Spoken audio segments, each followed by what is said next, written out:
to safeguard the integrity of the dam. Now, the water inflows into the dam has dropped to an acceptable level, prompting the need to end the spillage.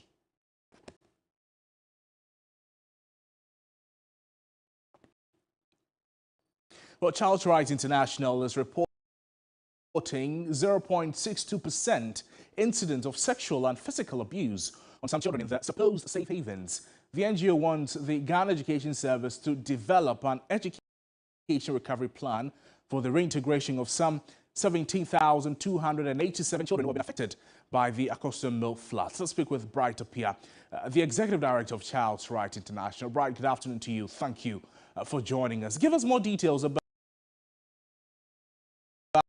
you're telling us sexual and physical abuse on some children in these safe havens.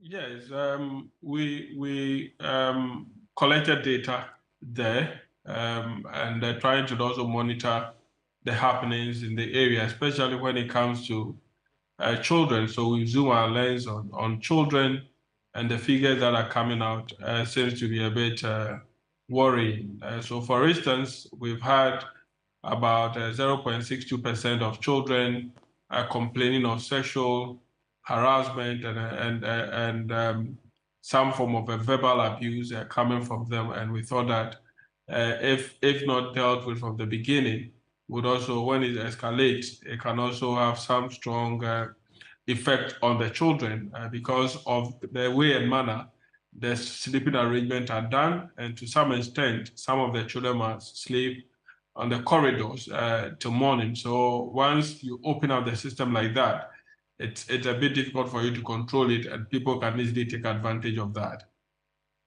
There's also a suggestion for the Ghana Education Service to develop an education recovery plan for the reintegration of the children who have been affected by the floods. What should this plan entail? Well, this plan should have the entry point. It should have also the how they are going to meet the calendar, and then also how they are going to situate the children in a safe environment, especially aftermath of it. And the entry point should look at the psychological issues around the children to be able to provide them with the necessary clinical services to be able to let them go back to the environment without necessarily entertaining any fear, even when they are in school. And then the next step should also look at issues of how the children are going to recover the lost time, time on task with the teachers, and then also how the environment will be very conducive for the welfare of children. So this recovery process should look at these three dimensions so that when children get back to the classroom, they will not entertain any fear, they will not lose any time on task, and they would have the sound mind to be able to learn. Mr. Apia, still on the very disturbing finding of physical and sexual abuse of the children in the safe havens. In your engagement with them, in your data collection, you mentioned that there's some form of verbal abuse.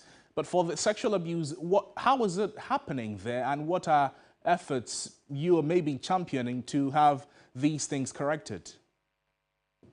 Well, for the sexual abuse, first of all, we did not record any kind of rape or defilement, but just that people are more or less harassing children to have that kind of intimacy with them.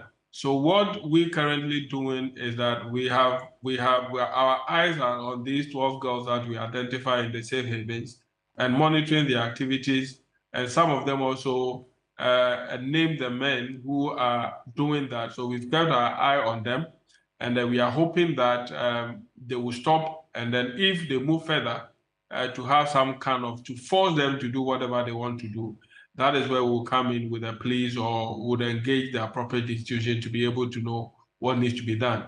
But there's a need for attention to be drawn to the fact that 0.62% of children are being harassed in the safe havens, and we don't take a proper care and we increase the number, it will be very difficult for us to deal with it. On the education, the comprehensive education plan, Mr. Pia, how effective will it be such that students in other schools who were not affected by the Akosombo Dam spillage and the lessons they've had, these affected students will be able to catch up with them practically?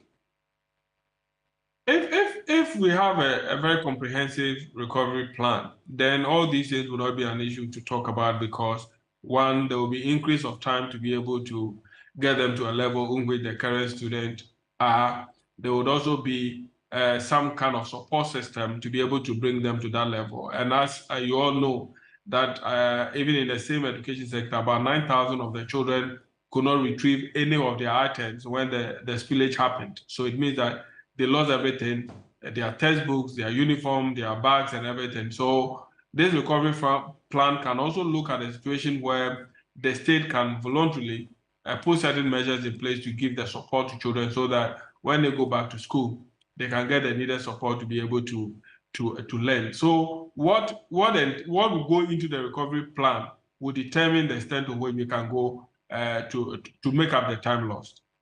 Sapia, thank you so much for joining us on the program. Bright Apia is the Executive Director of Child's Right International. Away from that, hundreds of residents of Garu and Tempani, they are yet to return home nearly 24 hours after joint military national security swoop on Sunday. The Upper East Regional Minister, Stephen Yakubu, has been visiting the two communities and urging residents to remain calm while the government takes steps to deal with the situation. Freedom! Freedom! Peace! Freedom for Garu! The regional minister's arrival at Garu was met with a protest where some residents expressed concern over the military's brutality and demanded independent investigations into the matter. There was actually no reason for that high level of molestation of our youth. And we believe strongly over 100 have been hospitalized for 2 clear days, and some of them are still at the hospital. That is highly unwarranted at this area that we find ourselves as a nation. Even with all the instruments, the equipment, everything you have, you cannot investigate to see who actually did this. And you have to beat everybody in Garu. We think it's a disappointment. And they must bite their hands in shame.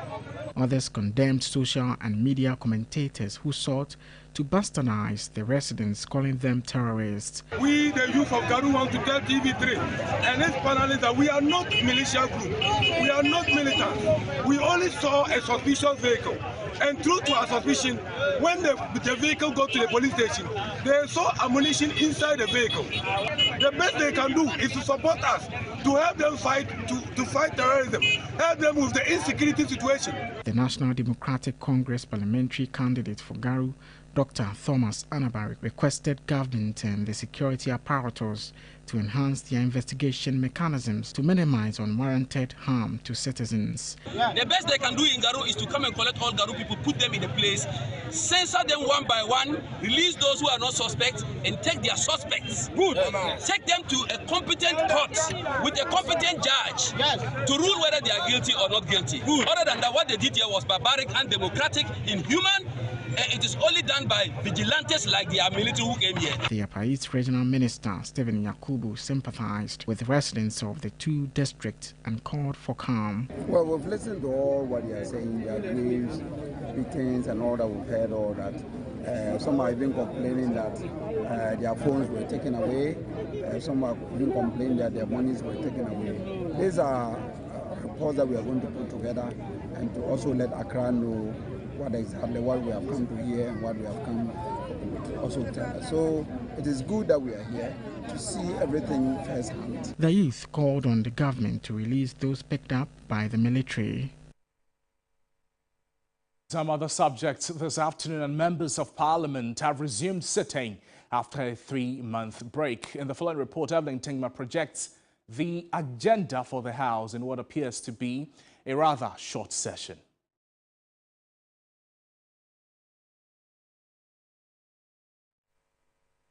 Members of Parliament went on recess on August 3 and were expected to resume in due to some assignments that the leadership had to engage in. The resumption date was postponed.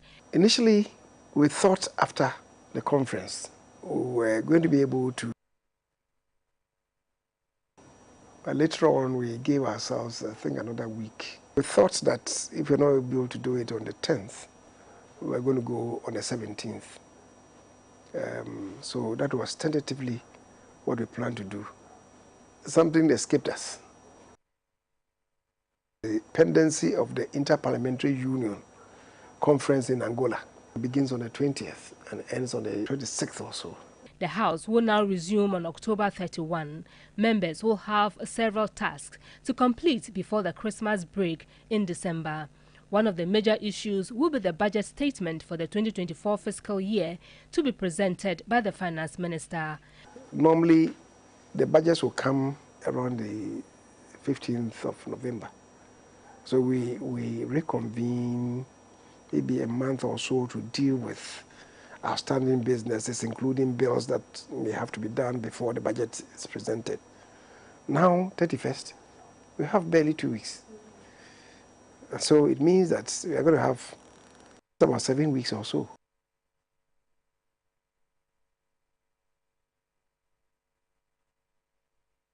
Then we'll have to put things into space of time. The Speaker's ad hoc committee is expected to present its report on the leaked audio tape allegedly to oust the Inspector General of Police. The havoc rigged by the Akonsombo and Kwong Dams spillage will definitely be brought to the House's attention, and the Speaker is likely to give some directives. Have already stated that some officials at the Volta River Authority answer. Another issue that may be raised on the floor of Parliament may be the Minority Caucus and its demand for the removal of the Bank of Ghana governor and his 2 deputies. But the Majority Leader has given hints of what his side will do on this matter.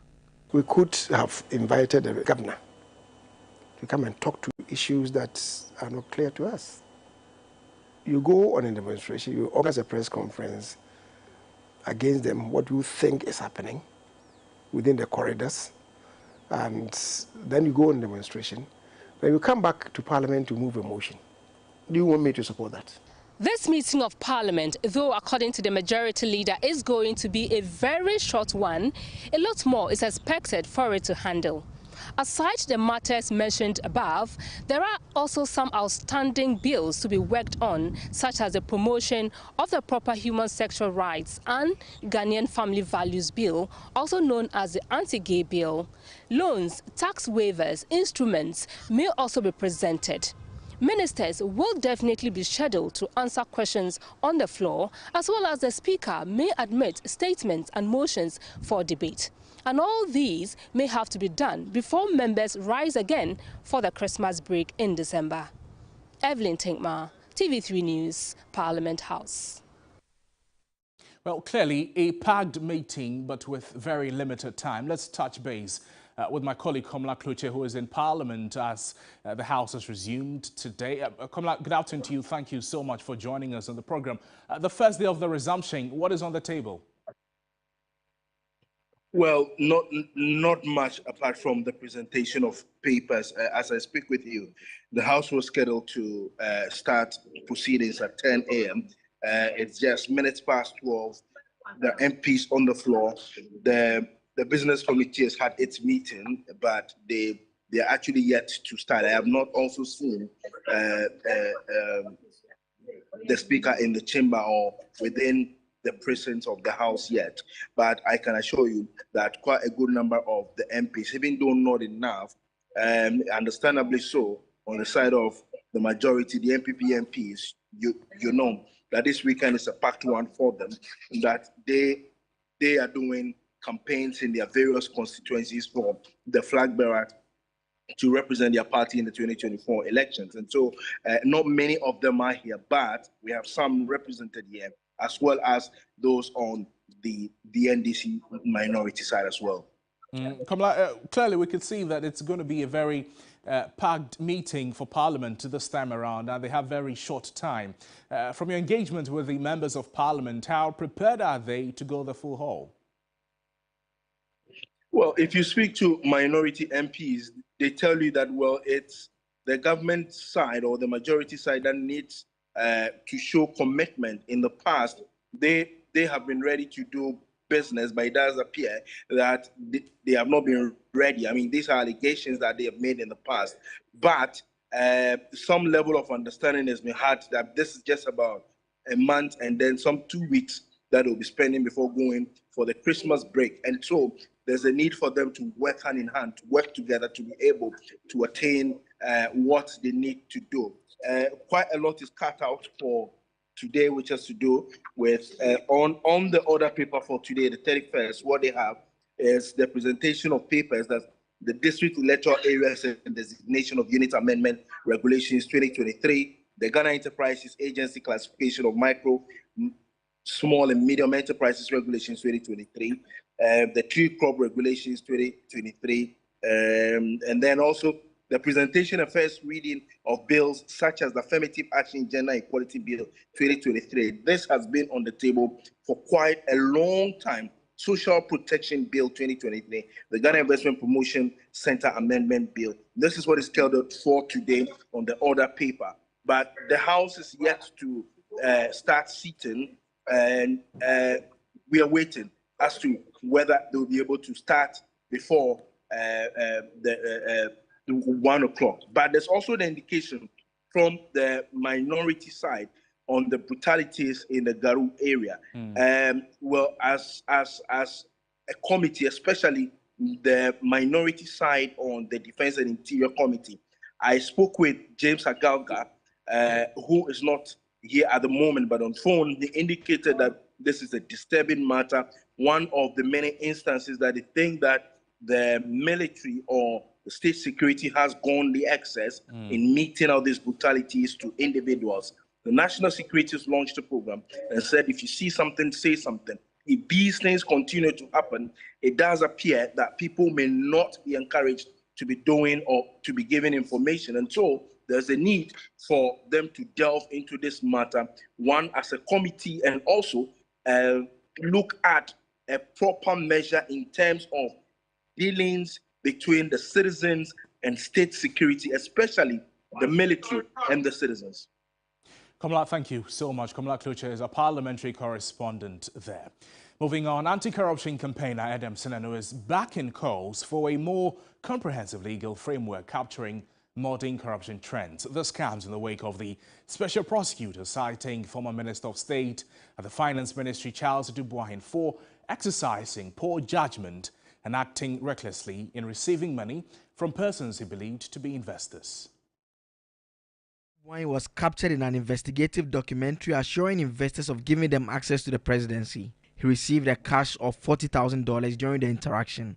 The Office of Special Prosecutor was tasked to look into the matter. After months of investigation, the OSP says it is unable to file charges because the offense of influence peddling is not created in any of Ghana's laws. Influence peddling is the practice of using one's influence or connections with persons in office to obtain favors. The OSP says the country must pass a law that deals with this as it pertains in other countries. Anti-graft campaigner Adam Senanu agrees with this view. The OSP also points out that we need a corrupt practices act. That probably captures other things beyond the public officer, because then sometimes there will be issues of private sector and other individuals who are engaged in actions that are detrimental. So these are two pieces of legislation that are key. One is already in the works. A second will make a lot of difference to the various anti-graft agencies that may need to take them up and use them in order to prosecute such cases.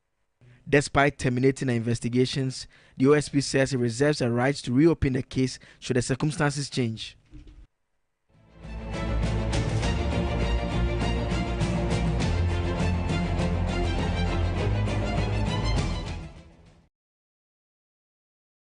We are 4 days to the big day of the NPP, and as the New Patriotic Party gears up to elect a flag bearer on November 4, my colleague Duke Mensah joins us to assess one of the candidates. Duke, good to see you. Good afternoon to you. Welcome. Good to see you. 4 Glad days to be here. to the big day of the party, electing a flag bearer going into 2024 to break the 8, they say. Talk to us about the dynamics we're seeing again. Well, so obviously it's a bigger electorate or electoral college, if I put it that way. It's not necessarily, it is an electoral college, but it is a much bigger electoral college. Electoral college in a sense that, I mean, being used loosely because you don't have the NPP having every card-bearing member of the party voting to elect who would lead the party.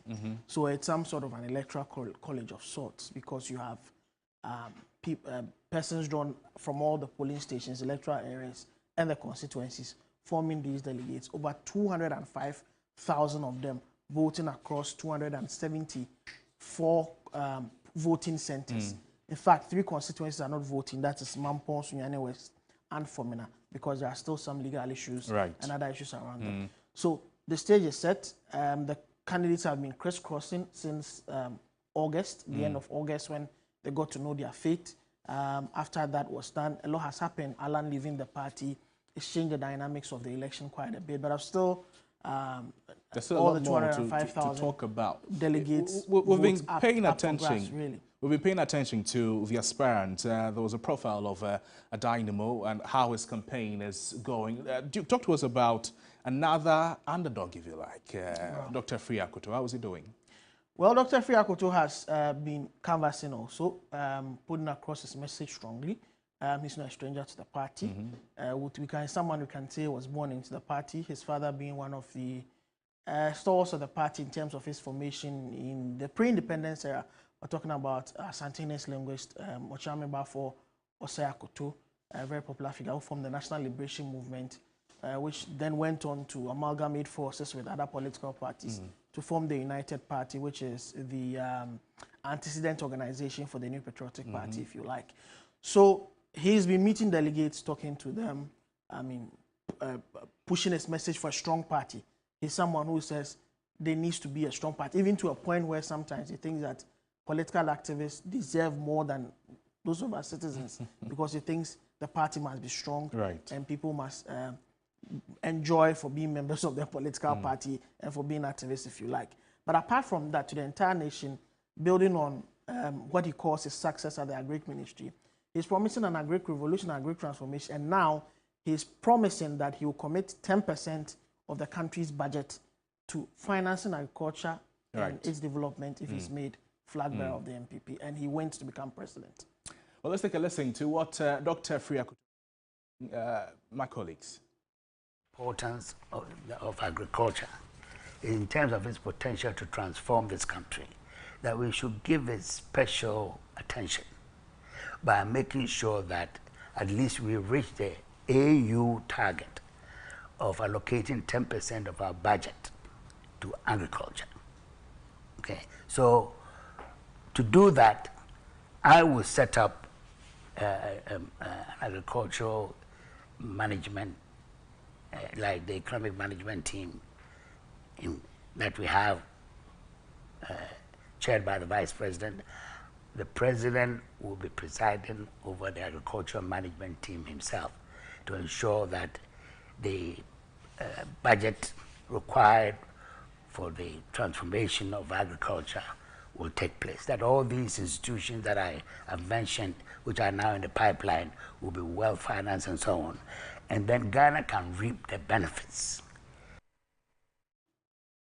Well, Dr. Akoto Afriyie speaking there, and clearly he says that his will be that will be based on agriculture. Duke Mensah-Opoku is still here with me. Duke, what are his chances?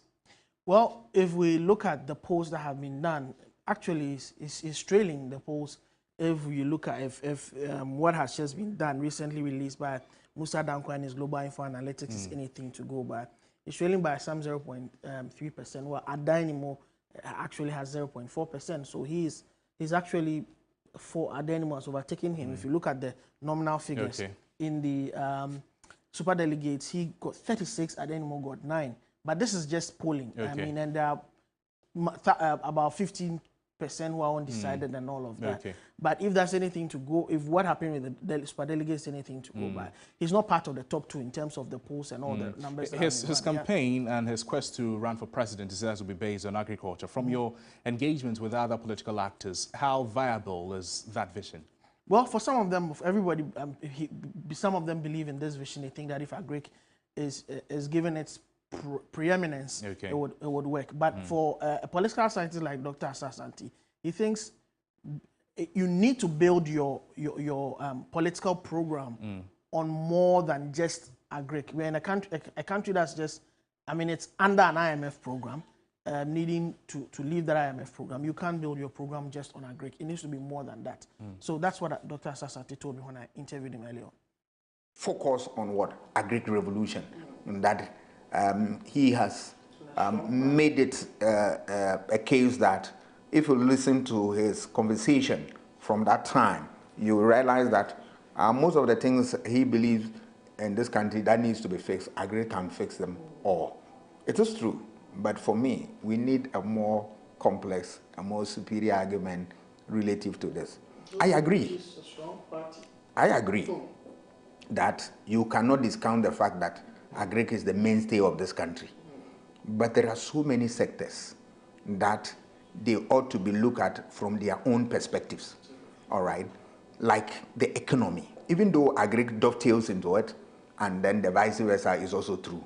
But we want to, separate them and then deal with them separately.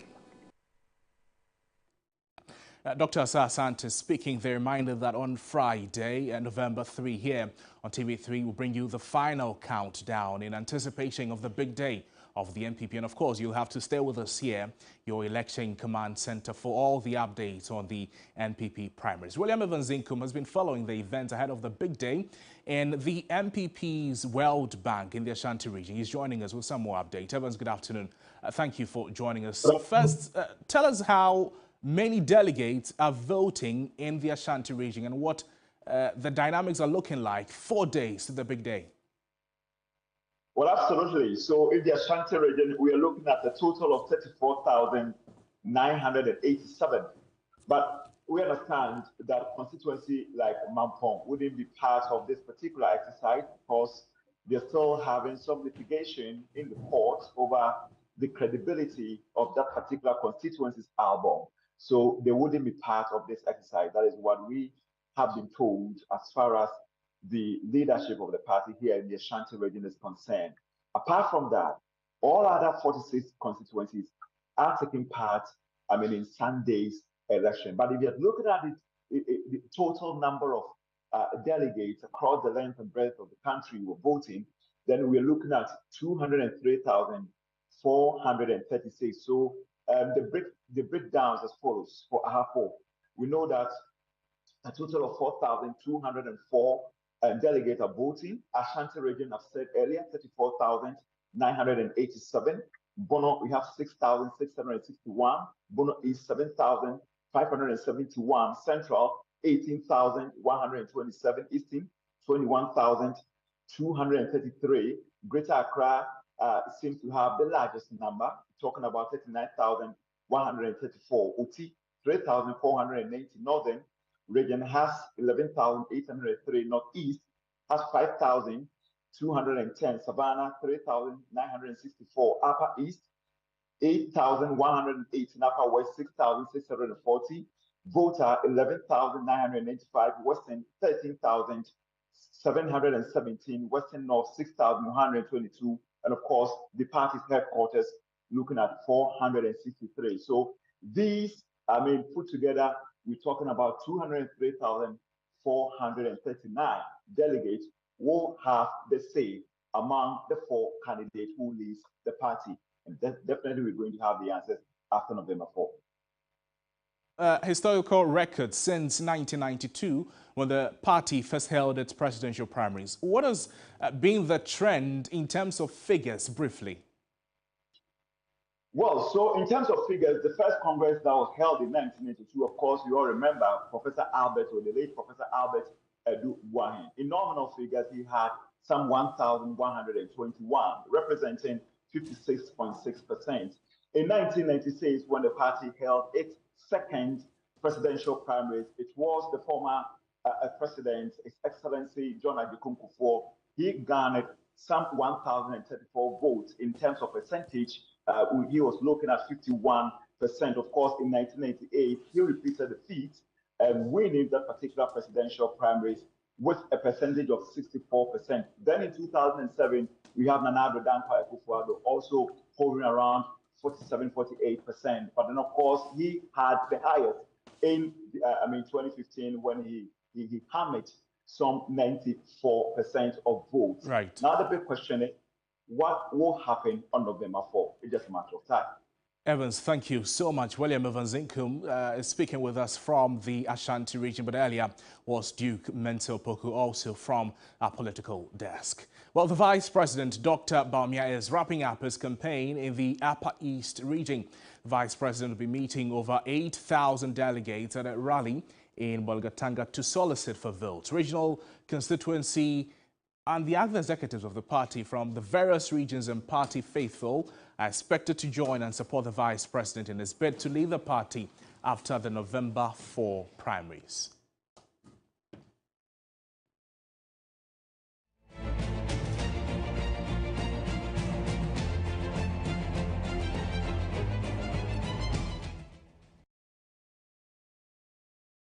Now, away from politics, the Presbyterian Boys Secondary School has set a new record as the most successful school in the National Science and Math Quiz Competition. They won the competition for the 8th time and successfully defended the NSMQ trophy.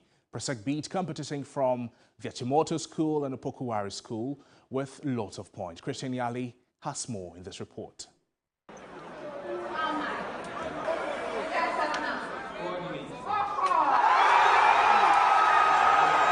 It is Presec Legon again.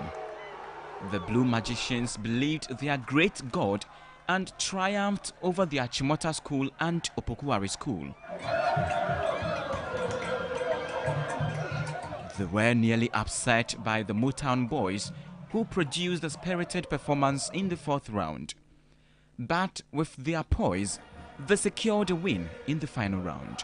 Happy are they, and if you can, join them to celebrate. They are the unbeaten and the most successful school in the National Science and Maths Quiz competition. For 8, indeed, God is great. Well, it wasn't easy. Achimota gave us a very good competition. But by God's grace, we were able to see all through and then we did very well. Well, I want to congratulate all the boys, the quiz boys, the teachers, guiding the boys, walking the boys, and all the old boys that came to support. We congratulate them. Charlie, let me come from that. Charlie, many are Giabroso. Our God is great. Achimota School came in more or less like the underdogs. Many had tipped Presec Legon and Opokuwari to dominate the quiz largely. At the end of it all, they came second to Presec. Okay, this is just the beginning for Achimota School, and very soon next year, Presec should wait. We will show them what Achimota School can do. Happy though we were second, but I'm very happy. This is a good start. Next year we are coming back bigger and bigger!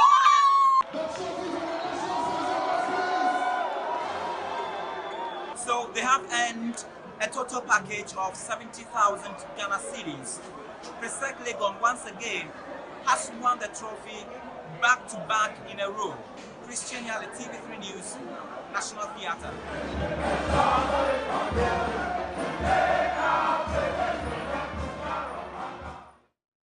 This is Midday Live on TV3. My name is Noble Crosby and we're going for a break. But before that, let's remind you that the majority in Parliament have decided to hold the Volta River Authority before the House to explain circumstances leading to the spillage of the Akosombo Dam and subsequent flooding of the lower Volta Basin. We'll get more on this in our subsequent bulletins. We're back with more after this.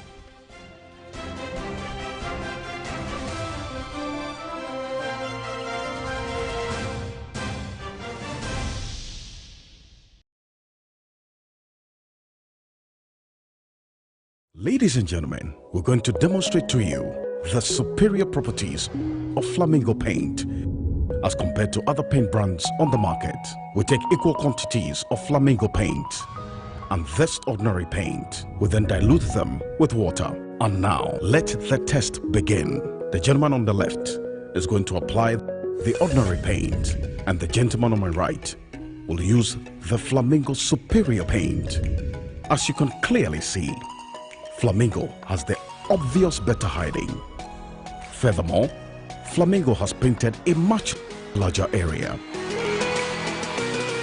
You know, 1 bucket of Flamingo paint is equal to several buckets of any other paint brand on the market. Flamingo paint is made with superior formulation to give superior durability, superior hiding, superior coverage. Flamingo paint, simply superior. Franco Trading Enterprise at the Braka branch.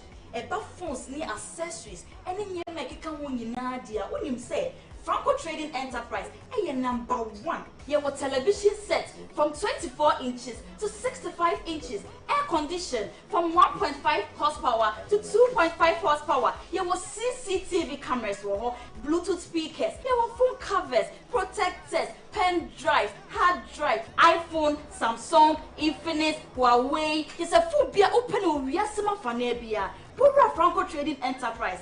Franco Trading Enterprise. Phones papa, television papa, air conditions papa, accessories papa nina.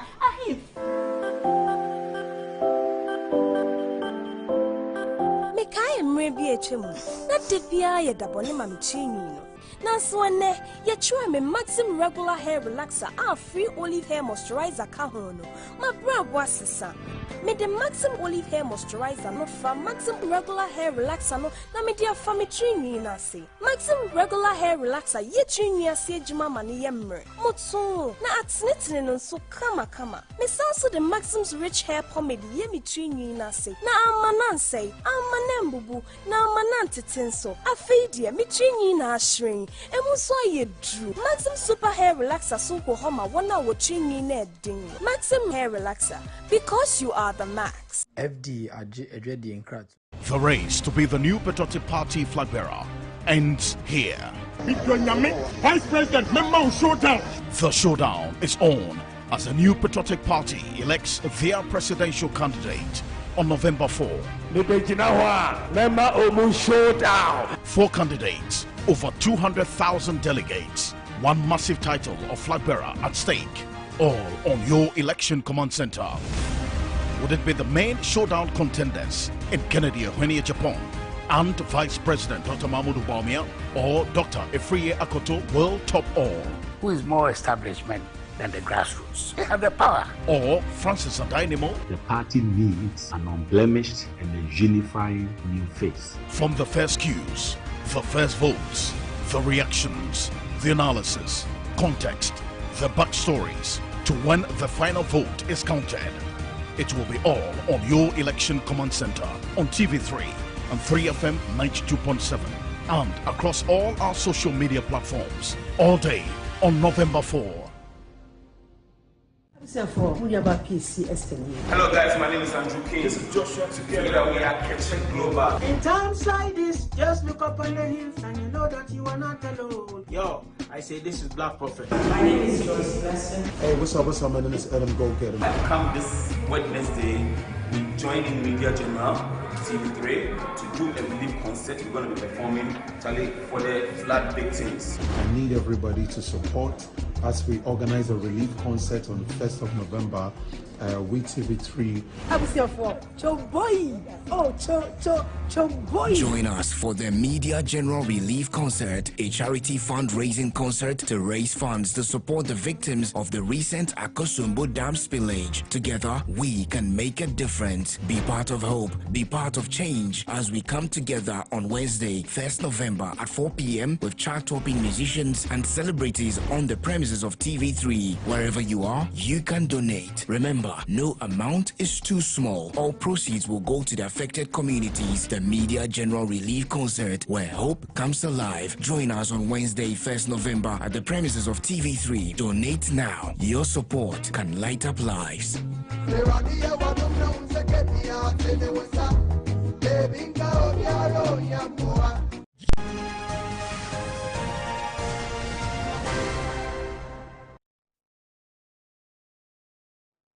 Welcome back to the program. Let's join Manuel for some business news. Manuel, what's in the package this afternoon? So very soon, the finance minister will be presenting the budget to Parliament, and some industry players have been calling for review of taxes, but some experts are also saying that it's not likely it's going to happen. We have the details in our bulletin. Over to you. Thank you so much. Welcome to the business segment.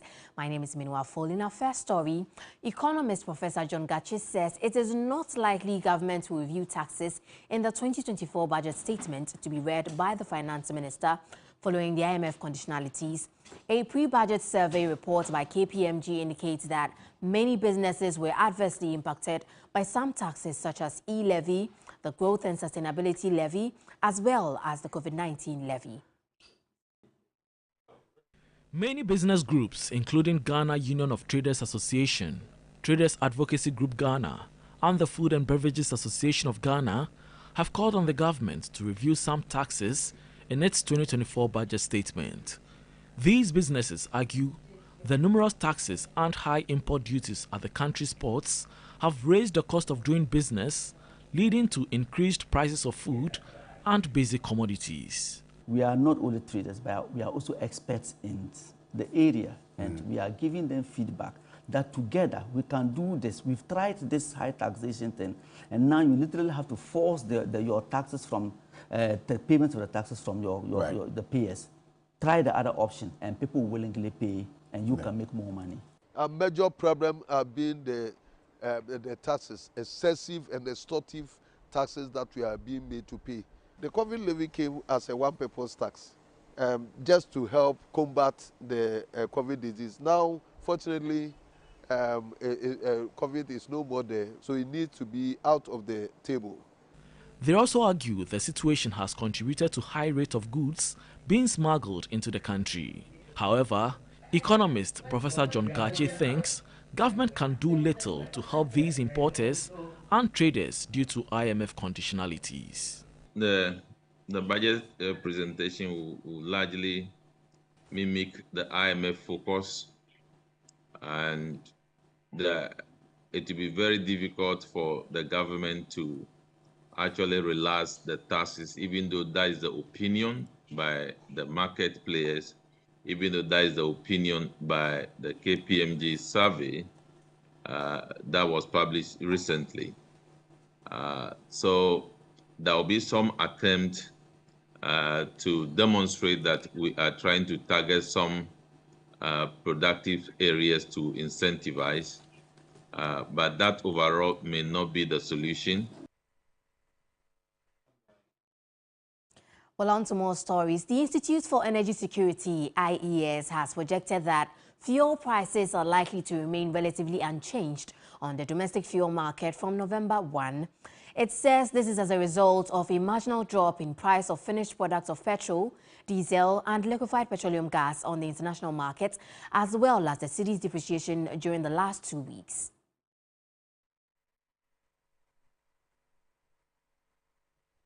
Per the forecast, the average price per litre of petrol will remain at 12 cedis 35 pesos, whilst diesel will be pegged at 15 cedis 9 pesos per litre. The price of liquefied petroleum gas (LPG) will also remain at 12 cedis 9 pesos per kilogram. Although the cedi depreciated by 1.32% to the US dollar, the Institute for Energy Security (IES) is projecting that export prices of key market products will be maintained in the first 2 weeks of November 2023, largely due to the falls in international prices of the commodities. The IES alluded that data from its economic desk on the domestic foreign exchange market over the last 2 decades showed that the Ghana cedi made a loss of 1.32% against the US dollar, closing the window at 11 cedis 86 pesos to the dollar from a previous rate of 11 cedis 71 pesos. IES said the global oil supply from numerous OPEC countries in the Middle East, possibly all of them, is dependent on how far the Israel-Hamas conflict spreads. On the demand side of the oil price equation, there is still concern about China's economic development prospects, which has been the world's largest yearly gross crude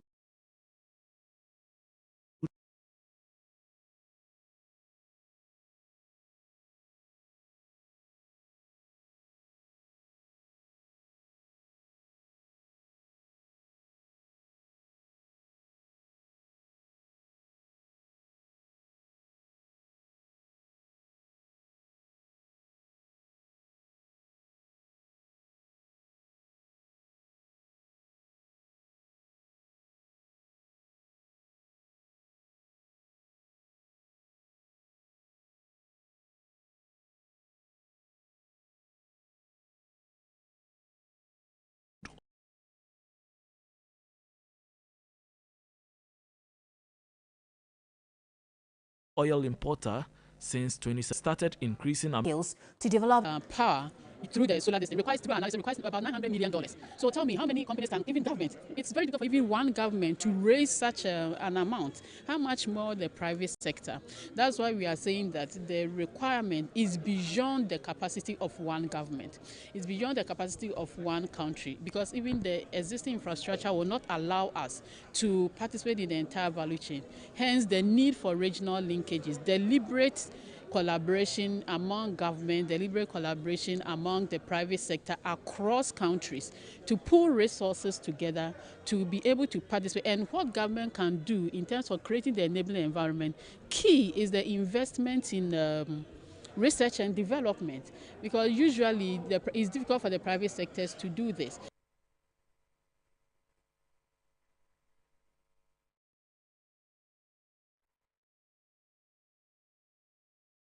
And that brings us to the end of the business segment here on Midday Live. My name is Minwa Afol. I'll hand over to my colleague Crosby to take up the rest of the stories. Thank you so much for bringing us business news. Sports news is up next.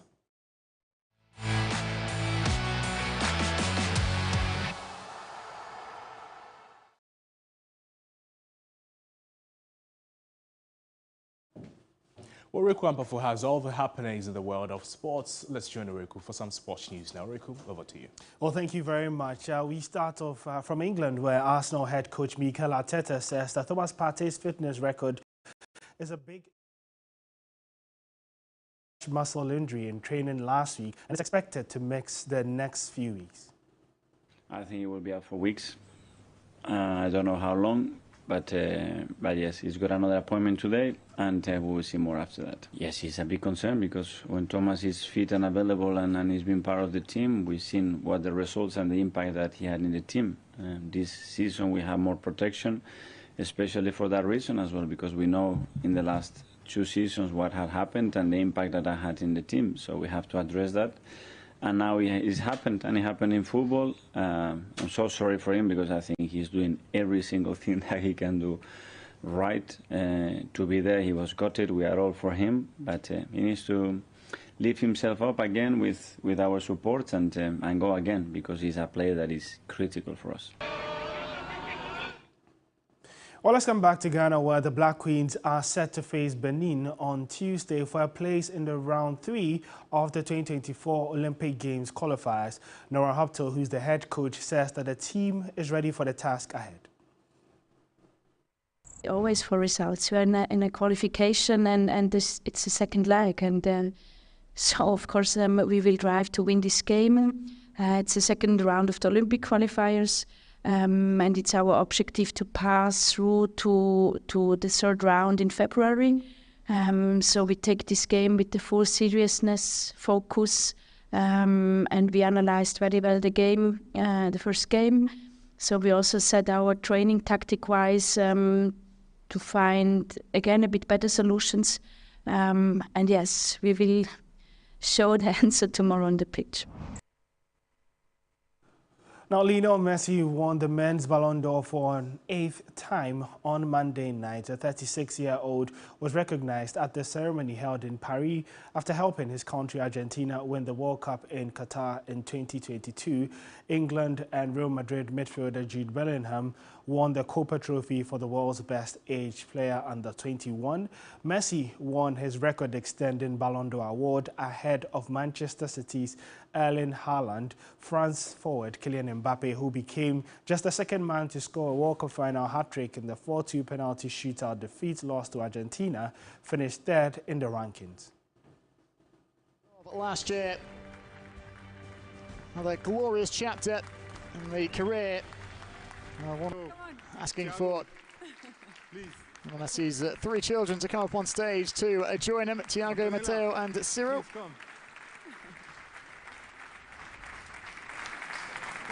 Come and join in the celebration with their father. Lionel, you said that you wanted this to last forever. How long will we have the privilege to see you play then? Well, that was Lionel Messi picking up the award, and that's how we wrap up the sports segment here on Midday Live. My name is Riku Ampafo. Back to you, Crosby. Thank you so much, Riku, for bringing us sports. Now, let's bring you the story, as the majority have indicated that they will hold the lead of the Volta River Authority to Parliament to answer some questions on the spillage of the Akosombo Dam. I believe we may need to find some answers to some questions. And I guess the Speaker is not yet here.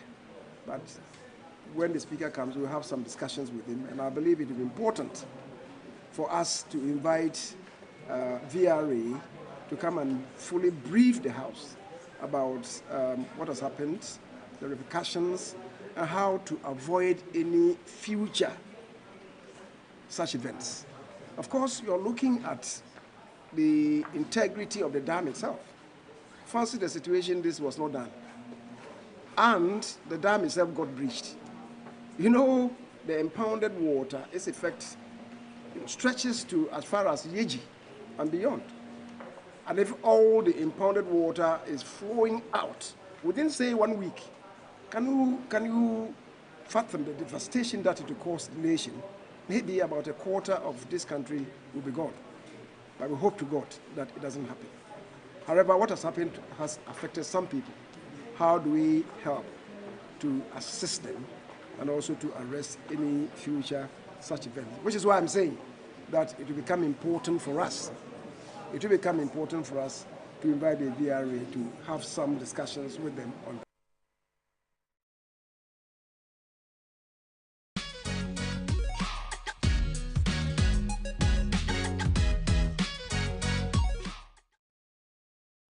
Let's join Noella Donko for some entertainment news. Noella, what's in the package this afternoon? Well, Dumelo is trending on Twitter because he made a promise that he's going to walk if Presec wins, and indeed they won for the 8th time. Barefoot and backwards. Barefooted. So we're going to see that. He said he's going to honor it, so we're waiting. Anyways, bring us the details of entertainment. Let's get into some details of the entertainment here on Midday Live. My name is Noella Donko. Now, Ghanaian actor and politician John Dumelo says he will fulfill his promise to walk from the University of Ghana main gate to the Presbyterian Senior High School main gate backwards on barefoot if Presec wins the National Science and Math Quiz.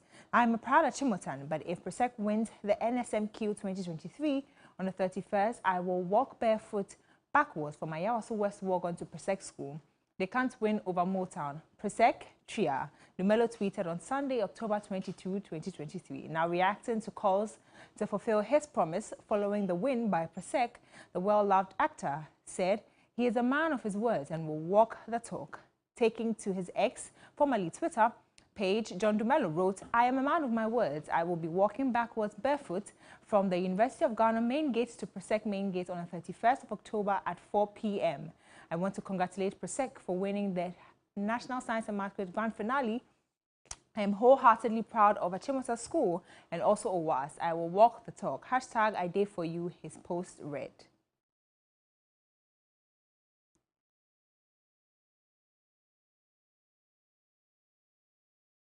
Will definitely be on the grounds to make sure that he indeed walks the talk. Now, Nigerian music star Rema took the stage at the 2023 Ballon d'Or Awards ceremony to perform his global hit Calm Down. The performance left the audience, which included football stars and all of the African talents, flanked by 2 female dancers. Rema electrified the crowd with a hit song as the crowd clapped along. It was the first time a Nigerian artist performed at the Ballon d'Or ceremony. Taken to his social media platforms after exhilarating performance, Rema expressed his gratitude for the opportunity to represent Afrobeats on such a great stage. He attributed his success to divine grace, stating, Afrobeats and Ballon d'Or, I am truly grateful for the opportunity. Glory to the Most High for the grace.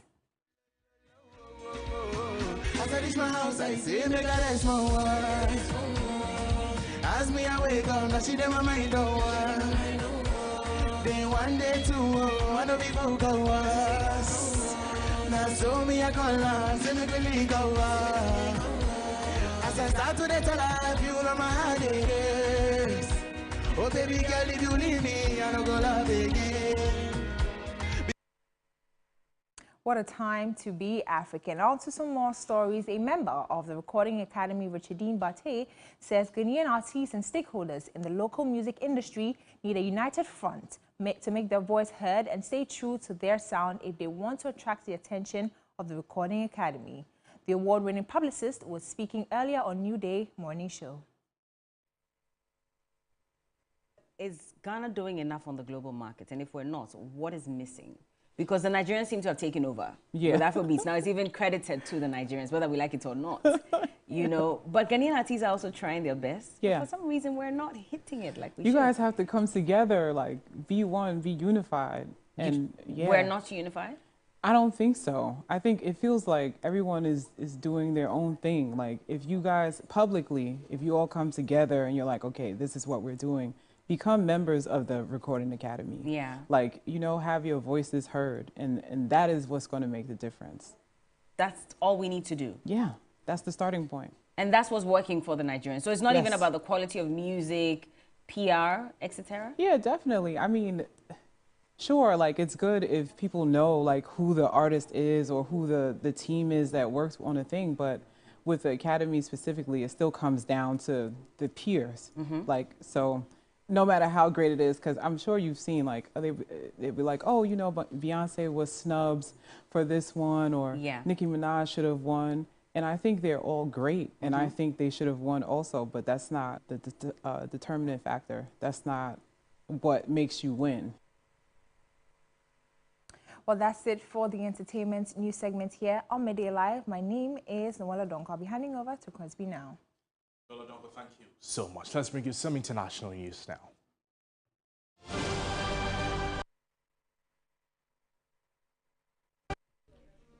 King Charles and his wife Camilla are on a 4-day state visit to Kenya, where he will acknowledge painful aspects of the UK's colonial past.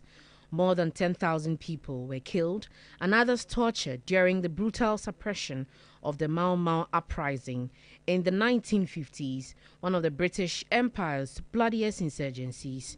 In 2013, Britain expressed regret and paid out £20 million to more than 5,000 people, but some feel that didn't go far enough.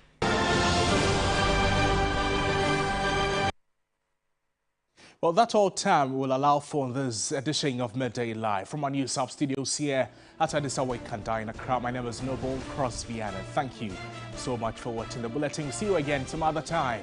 Good afternoon to you. Bye-bye.